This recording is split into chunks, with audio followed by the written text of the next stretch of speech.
Vision 2030, madini ni maisha na utajiri. Napenda kuendelea kusisitiza kupongeza kanisa letu kwa jitihada za kuunga mkono serikali kwenye malezi na kutoa huduma kwa watu wetu wenye mahitaji maalum kama ambavyo nimetoka kusema. Natambua na Baba Askofu ameisemea kazi iliyofanywa katika kuhudumia mahitaji maalum katika kituo cha Mawelewele. Ni kazi ya ibada iliyo sahihi na kujitoa kwa watu wenye uhitaji. Na binafsi nimekuwa nikishirikiana nanyi kama ambavyo baba amesema, na mwanzoni nilikuwa nafanya kwa kusukumwa moyoni. Sasa limekuja na jukumu kwamba wizara inayosimamia masuala hayo iko ndani ya ofisi ya waziri mkuu. Tunaendelea kuangalia namna ambavyo tutarekebisha sheria ziweze kuwajumuisha ndugu zetu wenye mahitaji ya aina hiyo.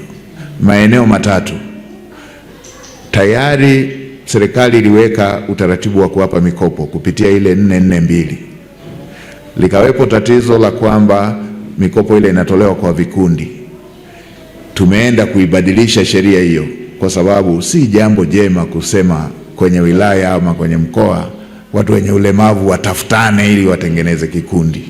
Tunawapa shida, lakini pia ni kwa nini tunaita kikundi? Kwa hiyo itakuwa hata aliye mmoja ataweza kupata mkopo aweze kuendelea na shughuli hizo. Lakini la pili, tuliwatambua tu kuwapa mikopo ili waweze kufanya shughuli, lakini mahitaji haya na aina ya ulemavu, wapo wengine wanahitaji kukidhi maisha, wapo wengine wanahitaji mikopo ili wafanye shughuli za kujitafutia kipato, lakini wapo wengine ambao wanahitaji msaada wa kukidhi maisha. Sasa ambavyo ilikuwa ikitokea, ambavyo ilikuwa ikitumika, wakienda kwenye ofisi za serikali, wanachokipata wanapata barua ya kuwaruhusu kupita na kuomba michango. Hili ni jambo linalodhalilisha. Kwanza tumetambua kwamba ana ulemavu. Pili, tunatakaje aende kufanya michango kuomba? Tunataka tuweke kipengele, taasisi zetu zikishakutana na mtu wa aina hiyo kuwe na kifungu cha kuweza kumsaidia badala ya kumpa barua aende kuhangaika kutafuta michango. Sisi kama Kanisa la Kiinjili la Kilutheri Tanzania Dayosisi ya Iringa tunaendelea kukuombea usiku na mchana ili Mungu akupe afya njema, nguvu, hekima na ulinzi katika majukumu haya makubwa uliopewa katika kulitumikia taifa letu hili la Tanzania. Pia kipekee sana sisi kama dayosisi tunakushukuru sana wewe kwa miaka 2 iliyopita ulipotuunga mkono katika ujenzi wa shule ya awali na ya msingi ya Kilutheri hapa Iringa mjini iliyopo katika makao ya watoto ya Huruma.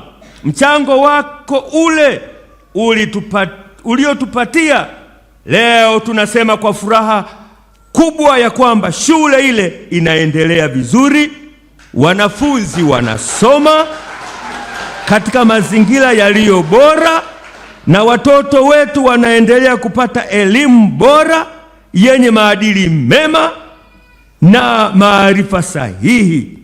Hakika mchango wako una mguso mkubwa kwa dayosisi yetu na Wanairinga na jamii yote. Ulifanya kazi kubwa sana. Mungu aendelee kukubariki sana kwa moyo huo wa kusaidia watu, hasa wanyonge.